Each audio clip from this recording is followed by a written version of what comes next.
it is getting to a point where these are just becoming more and more unpredictable.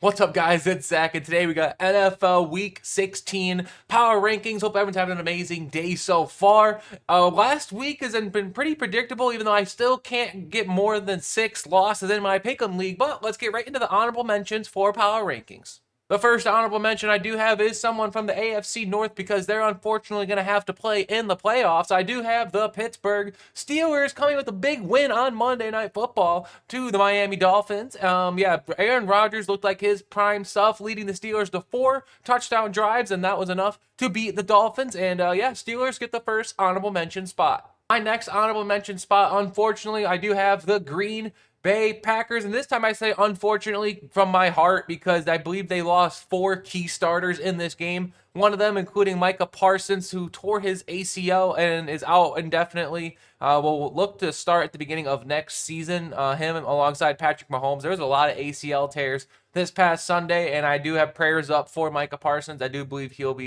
come back at 100% of his power, but the Packers do drop significantly because they did lose their best player, in my opinion. And Christian Watson going down definitely doesn't help things, but Packers are still a really good football team and deserve an honorable mention.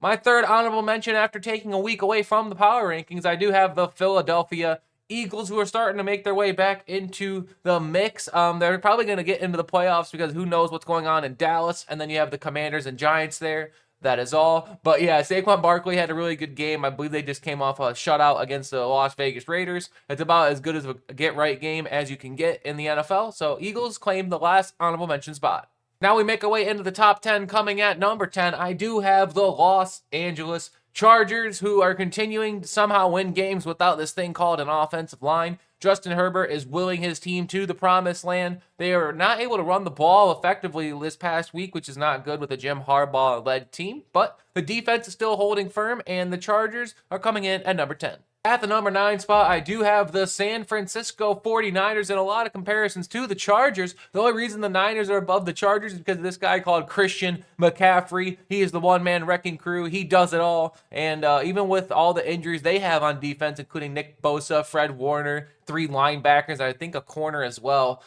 they're still able to win football games. I don't think they're going to get the division because the Los Angeles Rams and the Seahawks are 2 of the better teams in the NFL, but you expect the 49ers to be here in the postseason, and they come in at number 9.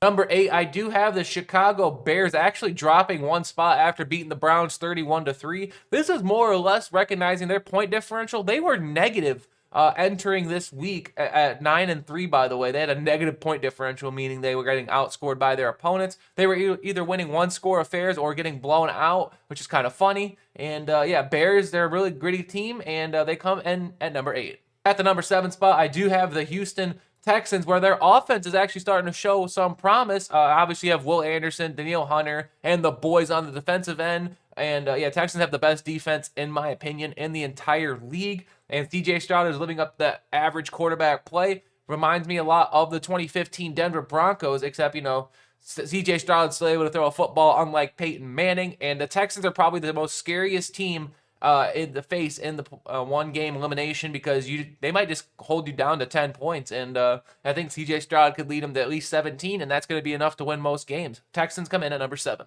Just outside the top 5, coming at number 6, I do have the Jacksonville Jaguars. I mean, the AFC South has really flipped its head over the course of the last month. You had the Colts, who were looking unstoppable, and now they're not even in the honorable mention category and have Phillip Rivers, a 44-year-old grandfather, starting at quarterback. But this is more about the Jacksonville Jaguars. Trevor Lawrence not really turning the ball over the last 3 weeks. Travis Etienne has been looking really solid out there. Tootin has some injury issues. Jacoby Myers is looking like a really good deal at the trade deadline. And you have Joshua Hines-Allen anchoring that defense. And the Jaguars are going to be a really good team. I think whoever wins out of the AFC South and gets that 4 seed, or maybe they get up to the 3 seed, I'm not entirely sure what the rest of the divisions are looking like. Oh, it's going to be the 3 seed because the AFC North is terrible. Whoever that 6 seed or 7 seed is going to be, it's going to be absolutely diabolical to have to go play the Jaguars or the Texans.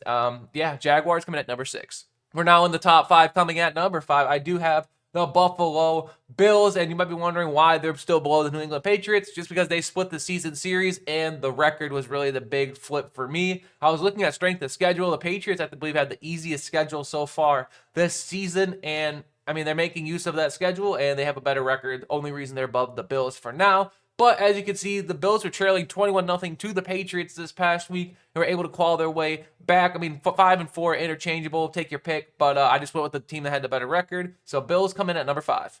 As I previously said, coming at number 4, I do have the New England Patriots. So yeah, I mean, blowing a 21-0 lead is not ideal. Could have been like the Falcons 28-3 in the Super Bowl. But Drake May still looked really good in this game. The defense has been really suspect as of late, especially their run defense, giving up a lot of rushing yards in recent weeks. But Drake May still one of the front runners of league MVP honors, and the Patriots are still a really good team, coming in at number 4. We're now entering the top 3. We're honestly 2 and 3 are interchangeable as well, but number 3 I ended up going with the Seattle Seahawks. I do believe if there was a Broncos-Seahawks matchup this upcoming week, I probably would take the Seahawks, but this record was really the main difference here. Same thing with the Patriots. The Broncos have had a really easy strength of schedule. I looked into that just before recording. But the Seahawks are, really suspect out there, especially in the run game. Their offense is really pass-oriented. Kenneth Walker and Zach Charbonnet have been struggling in the backfield as of late. Seahawks have a really good defense, which is why they're not as good as the Broncos defense, which is another reason why I had the Broncos above them.